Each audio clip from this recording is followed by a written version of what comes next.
What I'd like to do is I'm going to read a statement. This is the same statement that we'll be sending to staff and others. So just so that consistent across the board, I am going to read this before answering any questions. We're pleased that the Kansas Supreme Court affirmed today that access to public education in Kansas should not be determined by a child's zip code. As the court noted, we must honor the will of the people as expressed in Article 6 of the Kansas Constitution and keep our promise to Kansas children. The court's ruling today affirms that SB 7, the block grant formula, does not meet the Kansas constitutional standard of equitable access to educational opportunities. The challenge to the Kansas legislature is now to craft a suitable solution, though the court left the legislature wide discretion on what that solution should be. We trust that Kansas children will be the focus of their deliberations. Kansas has long had a public education system that our citizens could be proud of. In order for our state's economy to grow, Kansas must be a place where young families want to raise their children and business leaders can secure a highly qualified workforce. It's essential that the question of equity in funding be addressed so that children in our classrooms today don't lose the opportunity to secure their future through quality public education. Even more, the court indicated that a solution to the equity consideration must not be made at the expense of adequate funding. In other words, simply redistributing existing funds will not suffice. The court's expected to take up the adequacy element of the Gannon case later this year. There'll be much discussion about the what-ifs in the court's opinion, including impact on budget and the prospect that school districts may shut their doors July 1 if an appropriate solution is not developed. We'll continue to plan for the 2016-17 school year, while at the same time assessing the impact on children, adults, and businesses in our community should personnel and vendors go unpaid and children denied the opportunity to learn. We believe that legislative leaders desire a solution as much as educators do, and we eagerly anticipate the legislative remedy. Today's ruling on equity is good news for Kansas communities, the elected Board of Education members who serve them, and the adults who teach and support students, and the children who look to public education to help them create a bright future, including the 51,000 students in the Wichita Public Schools. And that concludes the formal statement. At this point in time, we'd be happy to take questions. Folks that support block grant funding have said that really per pupil funding on average has remained the same or even higher than what they have said before. What is it here at USD 259? Is per pupil funding going down? Is it going up?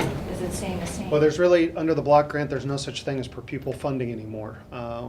Block grant was originally designed to be a stopgap measure while the legislature developed a school finance formula. So per pupil funding's weightings all disappeared under the block grant, and what districts were assured is that the funding we had the previous year would be the same moving forward. It didn't provide for change in student populations, utility increases, costs of doing business. There have been increases to school funding when you look at it in its entirety. The majority of that's been in capers. When you think of we're preparing a budget that with doing nothing additional, just cost increases in healthcare, utilities, those types of things will be somewhere between on a low end 15 million, on a high end as high as 30 million. And yet what the board really has at their discretion in new funding is about $83,000. It doesn't equate. So while there has been money put in, it's been predominantly in capers, which desperately needed to be addressed after 20 years of underfunding. But to associate that with the ability to spend those dollars directly in the classroom, that's the reality that school districts have been facing. Plus, that's really an adequacy argument, and that's still going to be coming from the Supreme Court later. This is really the equity issue. The court ruled on that a couple years ago. The legislatures solved it, and then when they came back the next year, they realized that their solution was still short. That's when they came up with the block grants. I think that's one of the differences here is the equity really relates to the districts that have poor property wealth, Can they generate the same type of educational experience for those districts that have very high property wealth, so that there isn't a difference from one zip code to another? So I think that's the other big issue. And I think also, if you look at total dollars, that's one argument. The other argument our citizens have to look at is our net operating expense, the money that we spend to pay for teachers and day-to-day expenses. Those are the funds that have not gone up for quite some time. As the superintendent said, the capers and the bond and some of those things did, but those aren't monies that we can use on day-to-day expenses. Those have stayed flat and have gone down. Obviously, the court has ruled this a couple times now, a few. I think it's 0 and 10. So how optimistic are you that something is going to be solved this session and they won't just kick the ball down the road more? Well, I think the court order putting the specific date of June 30th, and at that point in time, they are very explicit in saying, if there isn't a constitutional remedy in front of the court by that point in time, that beginning July 1, schools would not be able to raise, distribute, or spend any dollars, because the funding formula in its entirety would be declared unconstitutional. So they have not relinquished control of the case as well. And when they put that kind of defined line, it would appear that they fully intend that this will be met, or schools will not be open after July 1, according to their opinion at this stage. That being said, and having said that, you're going to continue to plan for the next school year, how difficult is it to really try and plan for the next school year? I feel like you've been up here, the past 2 years saying, well, we're going to keep planning, we're going to try, but, boots on the ground situation, how difficult is that for you as a district? It's incredibly difficult.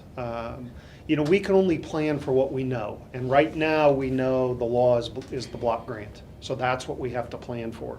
What happens between now and June 30th could alter that significantly, but we've got to continue to move forward on what we know. And that does make it difficult when year after year, education funding has been left in the air, and you get to the end of a legislative session and we're still waiting to kind of know what's it going to be, how's it going to impact us. It's a difficult way to run a business. It's the reality of what we've had to face over the last really 7 years. And hopefully we're getting to the point where maybe that'll be changing. We can find a school finance formula that's both equitable and meets the adequacy. The previous formula, as the court points out, was constitutional. The issue was, in their opinion, around that adequacy piece. If it was an equitable formula, it just needed to be funded. So we'll just have to see where we go from this point. I hope it's a wake-up call for our legislators to work with local school board members. There's over 2,000 locally elected school board members. I hope that they also understand that there's a role for the judicial. We have 3 branches of government. Each group, legislative, executive, and judicial, all play a role. I really hope it lets them step back and say, okay, let's take the rhetoric out, let's take the name calling out, let's do what's best for kids and for Kansas. We put up a closed sign on June 30th. We just will put up a closed sign by the state of Kansas, by the roads, because people aren't going to want to come to Kansas. They're not going to want to invest in Kansas. They do that because of schools and the quality of life in a community. So that's what's really vital. The other part that is also significant, the governor's idea was this was supposed to bring businesses to the state of Kansas. The way that everything is being structured. Now, if there are no schools in operation, I would dare to question what business would come to Kansas. So at some point, you actually have to realize that it's not working. And when you realize that it's not working, then it's time to get up and do something that's significant. As Mr. Rogers has stated, it is our hope that our legislators will understand that it's not about name calling. It's no longer about my way, your way. It's about the Kansas way. And Kansas does have a rich history of supporting education. So I would love to see them wake up, do what's right by our students, and let's move forward as a state. As those lawmakers work together to make this decision, what kind of advice would you give them from an educator standpoint? What do you want them to do? As a longtime board member, you know, we've fought the battles and we've worked on budgets for a long, long time. I think the first one for those that haven't been in our schools, to get into our schools and talk to us and visit with us, help them understand, you know, what is going on and what needs to be done. I think, you know, the equity portion could mean what it meant last time was, you know, property tax relief. We had to change our mill levy and enhance revenues for that when they reneged on that with the block grants. That's what this could mean. We don't know what else, you know, it could possibly be. But I would say, you know, let's be thoughtful, let's be professional, let's be working hard. I mean, my guess is the session will probably have to go a little further, you know, longer than they're thinking. But I do hope they look at it and say, okay, let's do what's best for Kansas kids, period. And let's think long-term. Let's think in a long-term solution, not something that's session to session. When we think about educating students, we think of taking them from kindergarten to graduation. And when you have continual disruption in that process, students don't get to make up fifth grade. Once they've been through fifth grade is it, and they're moving on to sixth grade. So when you have that cycle with funding and those aspects, we need to be thinking about long-term benefit for our students, and that equals benefit for our state. I mean, these are our next group of employees and inventors, and we need to prepare them for the future that they can step into. And if we don't do that now, the outlook for Kansas continues to be diminished. You have said before that the old formula was just fine if it was fully funded. Do you still feel the same way? If they could go back to that and fully fund it, would that be okay? That'd be my preference. You know, the courts have ruled that's constitutional. We don't have to start from scratch like they did with block grants. Also, it helps school districts like Wichita with the at risk, and some of those high need areas. You know, I think that's the whole issue on equity is you know, when you have school districts that have high needs of English as a second language. You know, we've got 85 languages in the district. Those are the kind of things that take extra funding. That's what the equity portion is really meant for. I think you could look at the old finance formula, and it's interesting. You look at a number of states that have been in this boat recently, and when you look at the finance formulas they've developed because of equity issues and adequacy issues in their state constitutions, it looks an awful lot like what Kansas used to have.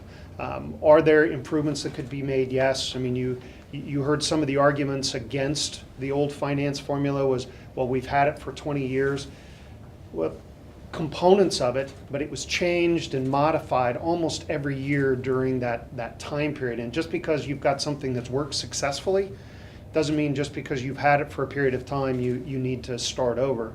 The predictability or lack of in some of those weightings around students, around bond issues, was something else that's addressed.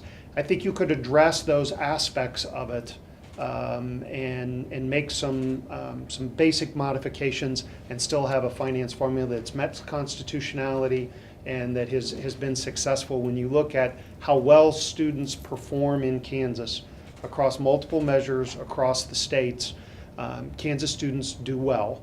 And when you look at the expenditure component of that, we've been very efficient in the dollars we've received because Kansas isn't at the top of the expenditures. It's not at the very bottom. But when you look at our students being in that top 10 of states, when you look at multiple measures, you can always cherry pick one to make your case, but I think KSB has done a good job in looking at a number of them and doing those comparisons across the country.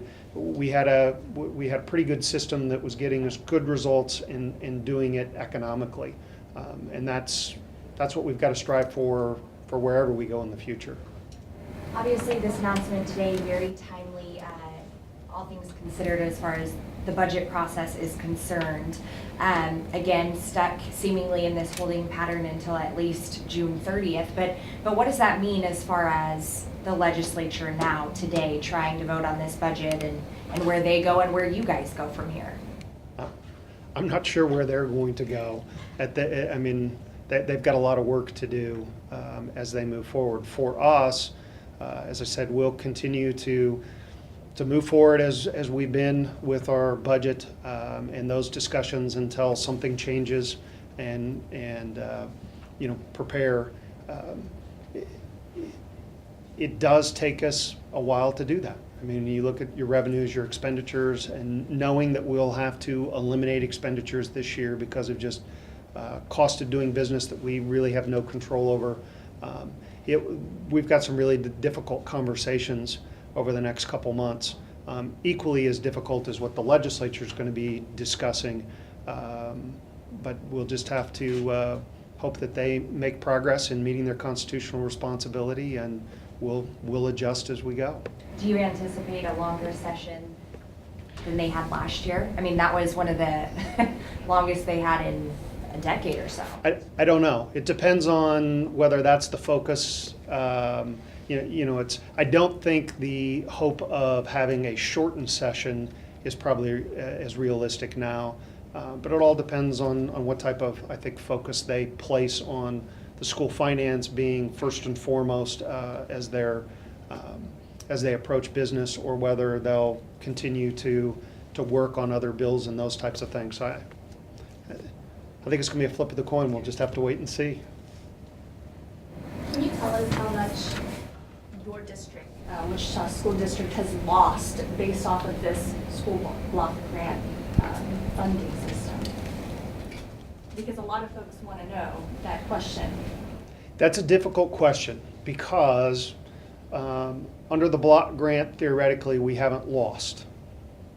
We've been flat. The issue is when you look at the costs of doing business, and that's been with none of our employees receiving pay raises. The utilities going up, insurance, both health and property casualty, just the things we have to do to open the school doors and hold school continues to go up, but the funding has been flat. So I'm not sure it's accurate to say lost as much as the funding that needed to keep pace, that needed to meet the obligations for our students and to meet the constitutional balance has not kept pace. So. What it did also was, again, in the last time we were at this kind of a press conference we were talking about the equity hearing or the equity ruling, it was property tax relief to our citizens. People in Kansas and Wichita that had been paying more for their school property tax than they should have, because that was really a state responsibility. So we were able to give property tax relief. And then when the block grants came in, that had to change. It didn't change how much we had, but it did change how much local taxpayers were required to make up for what the state was not putting into the formula. The equity piece, if you go back to give a number, not just because of block grant, but over really the last 7 years, one of the first cuts that was made to schools was to eliminate the capital equalization aspect. So those cuts in 2009 that started with capital equalization only impacted the school districts that were receiving that. So those are your districts with lower property wealth. It didn't impact the districts that had high property wealth at all. For us, that was $5 to $6 million a year. So over that time period, probably in the range of just on the capital equalization, we're between $50 and $60 million on that component, if that helps put at least that piece in perspective. Because it's changed so much and the way things bounced around, it's really hard to put a definitive number, but on the capital equalization, that would be pretty accurate.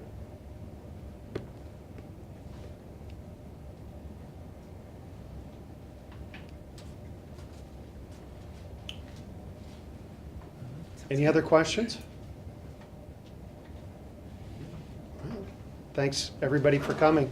I'm sure this will be the first of many conversations we have over the next couple months.